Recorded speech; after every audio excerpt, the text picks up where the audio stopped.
I love Photoshop, let's edit, let's create together using layers and brushes and look at Photoshop. Hi, I'm Eliza with Amethyst and Rose Digital Boutique. Welcome back to my Photoshop for Beginners series. Today we're going to talk about my 6 most used tools in Photoshop.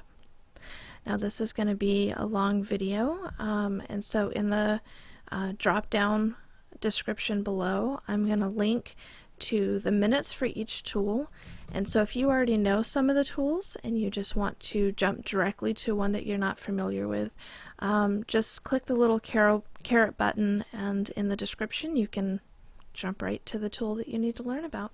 Alright, let's dive right in. So I have open a file that I was working on a few months ago, and I've come back just to touch up around some of the edges, and it's always good to go back to things you've edited in the past because you may have learned new skills that will help to improve. So I just want to cover probably the 6 tools that I use the most in Photoshop. The first one is the Move tool. So when I talk about tools, I'm referring to this toolbar over here to the left. The Move tool is right at the top. Now the default setting in Photoshop is when you mouse over these tools, it will give a little pop-up telling what it does, and it also tells the shortcut. So you can tell right here the Move tool, the shortcut on the keyboard is V. So if I was on my brush tool and I wanted to use the Move tool, I can just hit V on my keyboard and it moves me back up to the Move tool. You can actually go into preferences, and I'll cover this in one of the intermediate videos. If these little pop-ups drive you nuts, you can go into preferences and turn that off so that won't pop up anymore. So with the Move tool, let me just turn off my layers so I'm just on this layer right here, up my opacity. So this is the original photo straight out of my camera. With the Move tool, you can click and drag. Pretty much you can move anything around inside your window.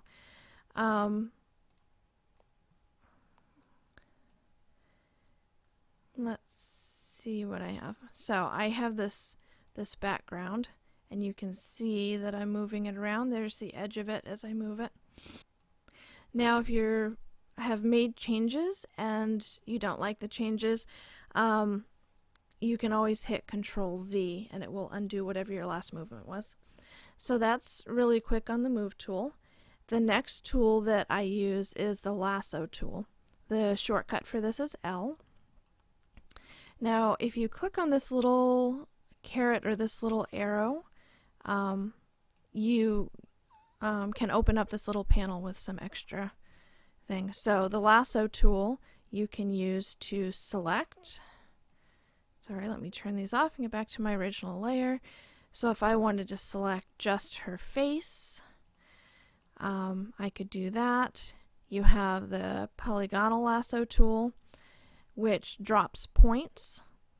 And so if you want to roughly cut something out, I even use this sometimes if I'm trying to like cut somebody out and I just want to get really, really close.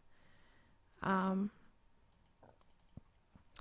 I'm going to deselect these. Another option in the Lasso tool would be the magnetic lasso tool. And with this, it drops points for you. And so you can just move around the edge. If you need to drop a point, you just click. But it will drop points as you go. Selecting people this way can be tedious.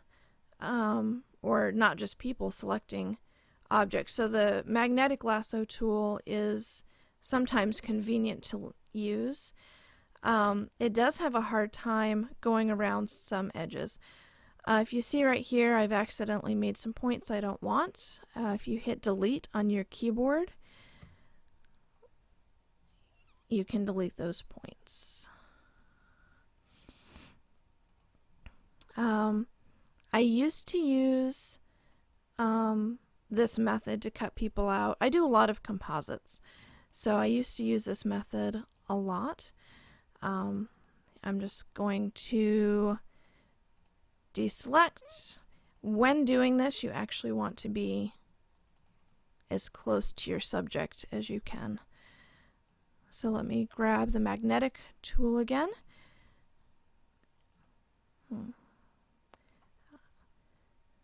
So there might be some cases, say I would probably want to drop a point right there.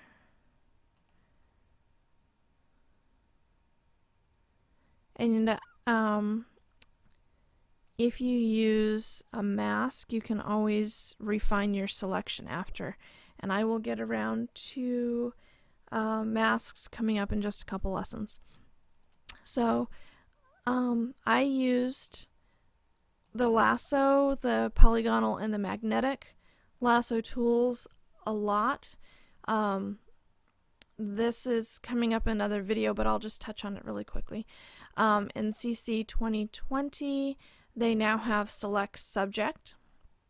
I'm not going to click on it right now just because Photoshop churns. It takes a few minutes, but they actually do a really good job of selecting the subject for you, and then you can refine that selection.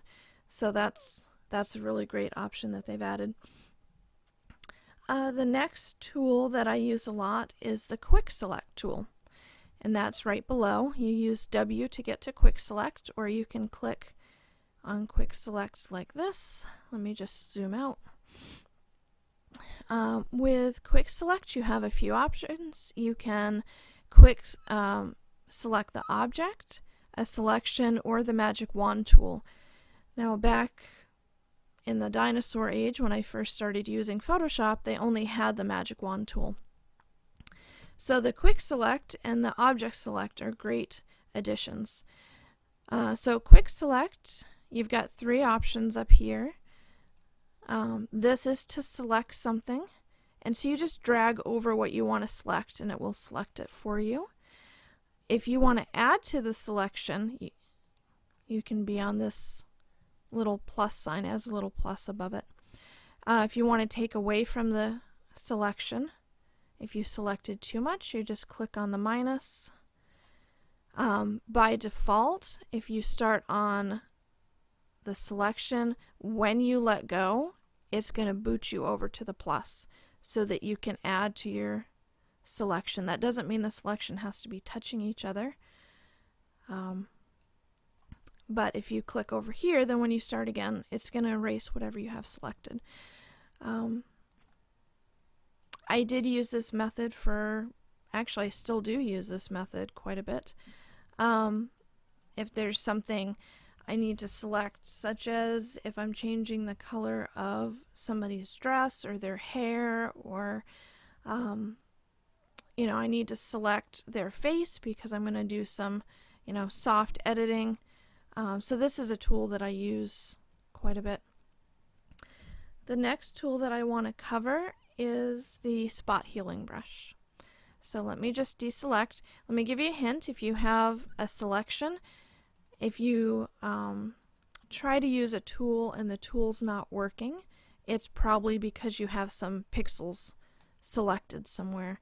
And sometimes, it can be like, see the little ants going around? It can be such a small selection, and when you're zoomed out, you don't see that, and you're trying to use tools and your tools aren't working. Just go up to select and hit deselect, and if you had anything selected, it will clear that selection, and then you'll be able to use your tools again. So the next tool that I use a lot is a spot healing brush. That is right here. You hit J to get to the spot healing brush. You can see it doesn't have a little caret, and so this is it. You can change your brush size. You can change what mode you want to use. I usually just use normal. You can choose create texture, proximity match, or content aware. I usually want to be on content aware. You have the option to sample from all layers. I've actually never used this angle up here, so I'm not really sure what that does. Actually, I should look that up. So with the spot healing brush, if you have small little places that you need to take care of, you can just draw over, and Photoshop will use the pixels around it and clean up that area for you. So I can get rid of her scar. Let's come up. I'm going to increase my brush size by hitting the right bracket on my keyboard.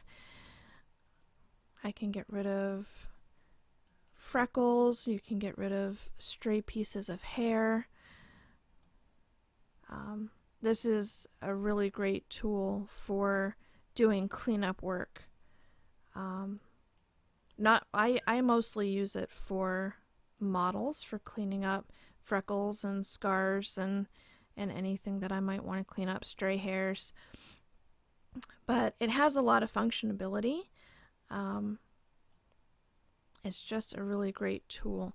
Now, I wasn't going to necessarily cover the healing brush because I use the spot healing more often, but you should know that underneath is a healing brush, and with the healing brush you can choose by hitting Alt, holding down Alt, you can choose where you want to select the pixels from. You just want to make sure that wherever you're choosing the skin color matches, because sometimes you can use this tool and if you're selecting pixels really far away, you can see she's got like this light colored patch on her cheek now. So if you selected something really dark, let me select from over here, Alt click. I'm going to come paint on her forehead a little bit. And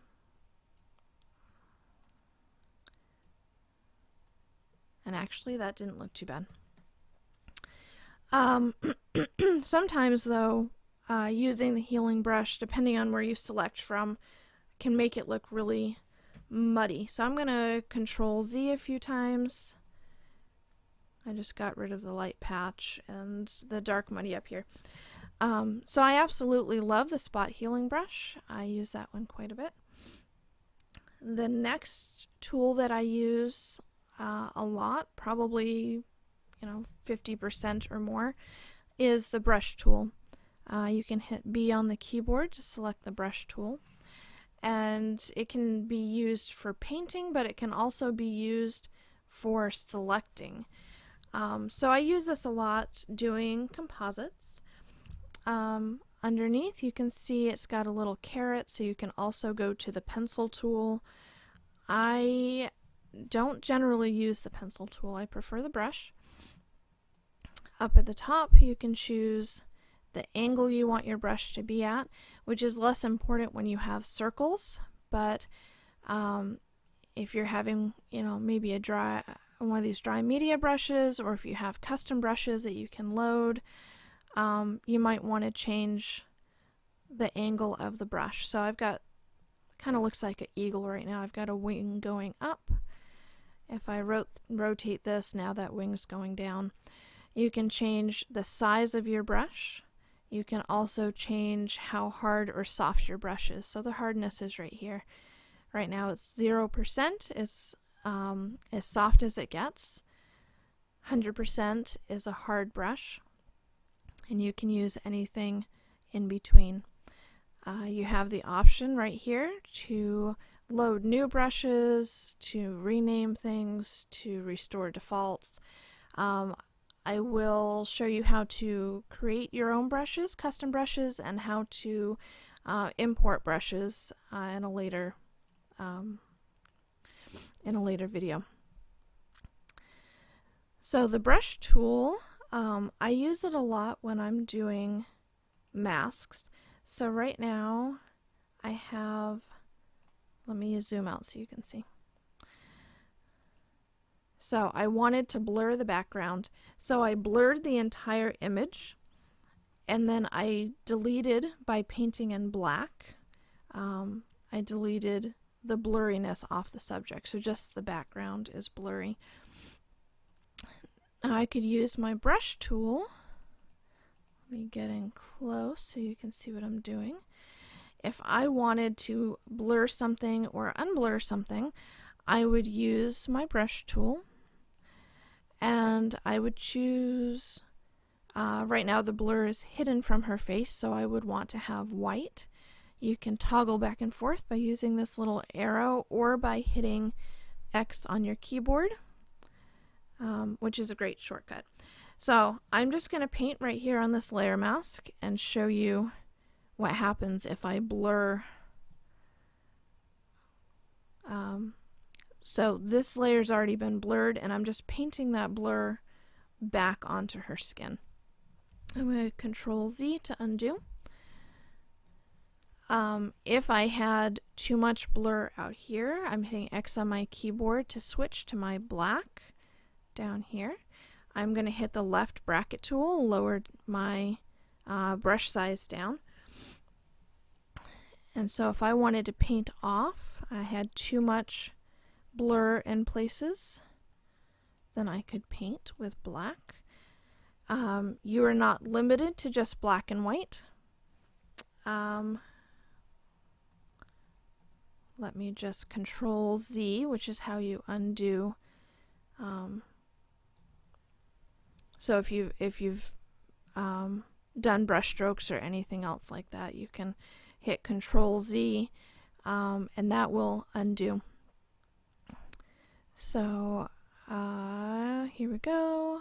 Undo layer visibility. That would be the next thing that I had done. Control Z.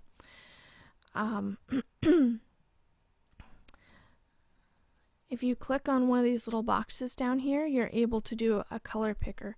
So you can choose, scroll up and down, let's pick a blue.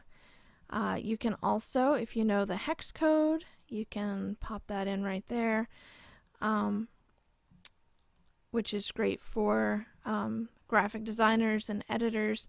You can download apps that have color pickers, so you could click and get the hex code. You can see when I come off of this box here, I've got this little dropper tool.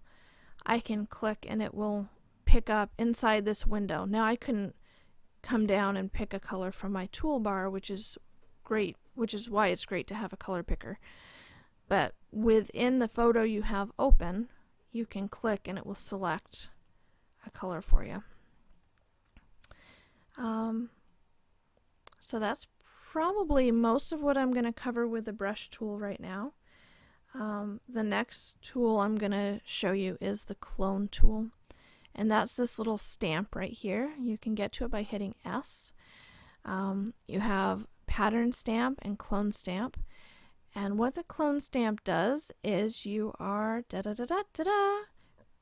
cloning. So if I wanted to clone, let me come in here, same thing as with the healing brush, you need to hold Alt. When I hold Alt, you can see I get this little bullseye, and that's saying I'm picking from right here. So I'm going to, click and select that freckle, and then I am going to stamp. Oh, look, I have cloned her eyeball. Control Z, which is deleting what I've done. Maybe I want to have her eyeball. I'm going to hit Alt, select the middle of her eye, come up to her forehead, and just start painting.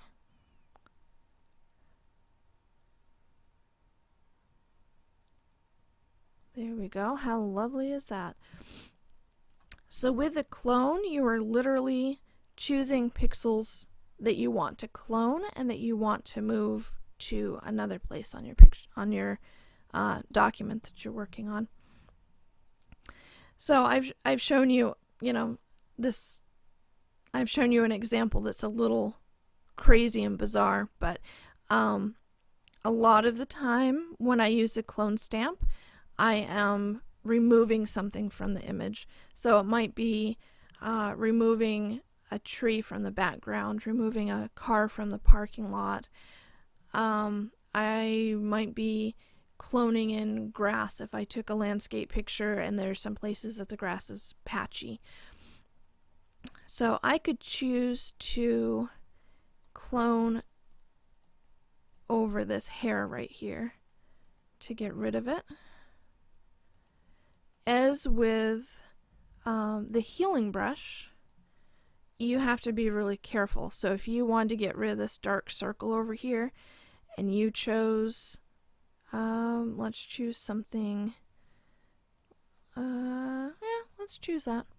So I'm holding Alt, I have my bullseye, I'm clicking, and I'm coming over here, and I'm like, what is going on? Well, I chose, you can see this side of her face is shadowed, and so I chose an area that's darker. I know I was thinking, well, I just want, this doesn't look as purple as it does under this eye. Let me Control Z so that you can see. It looks less purple here than it looks over here. And so I'm thinking, oh, I want this lightness over here. But this side of her face is shadowed, so even though it's not as purple there, it is darker than the skin over on this side. So you have to choose really carefully. The clone tool is not very forgiving, but when done right, it's a very powerful tool that I've used many a time to clone things out of pictures that I did not want to be there. Left bracket, I'm just going to smaller my brush. I'm going to hit Alt and grab a little bit of sample skin right here and just get rid of this stray eyebrow right there. Lovely. If I wanted to get rid of this freckle, I would hold down Alt and click right next to it. You want to get as close to whatever you're removing as possible, because usually what's close to it is going to be the best color match. Alt again, I selected, I'm just going to delete that little, I'm not sure what that was, little thing on her face. Okay, so I'm going to double click on my hand, which is going to zoom out. So that is, that's the clone tool pretty much in a bucket. You can change, same thing, you've got a brush, you can change the size, the hardness, the opacity. So if you wanted to clone over something very lightly, you can change the opacity of your brush. You can do that also with the normal brush tool. So if I was painting something and I didn't want 100% opacity, I could scroll that down. Now I'm just clicking on opacity. I don't know if you can see, but I get little arrows left and right. And then I just, sorry, I just drag my mouse left and right. You can also hit the caret, you get this little slider. You can also select, and if I wanted 50%, I just type in 50%. So there's lots of different ways that you can change the opacity. The last tool that I'm going to cover is the text tool. The text tool is great for putting before, after, labeling. So I've got a big document here. I'm going to go ahead and scroll. And so you can see I've got my Lorem Ipsum right there. It's not selected right now, but if I grab my text tool, you can also do vertical. I'm going to do horizontal. You can see that when I go over to the text, the little box around it disappears. So if I have the box around it and I click, I'm creating new text. If I want to edit text that I already have, then I want to scroll just to when that box disappears. I'm going to left click on my mouse and drag, and that will select the text. I'm going to write hello, and I'm going to spell it correctly, which is awesome. So I've written hello. I want it centered. You can center it left, center, or right. I'm going to change the color. Let's make it white so it's easier to read. You can again do a custom hex code. You can do any color that you want. You can choose web colors only. If you're doing something for online and it's going to only be online, this might be a good option to choose from. If you're doing a project for print, you want to make sure that web colors only is not selected, and it will give you a lot more colors to choose from. So I'm just going to choose white for my color.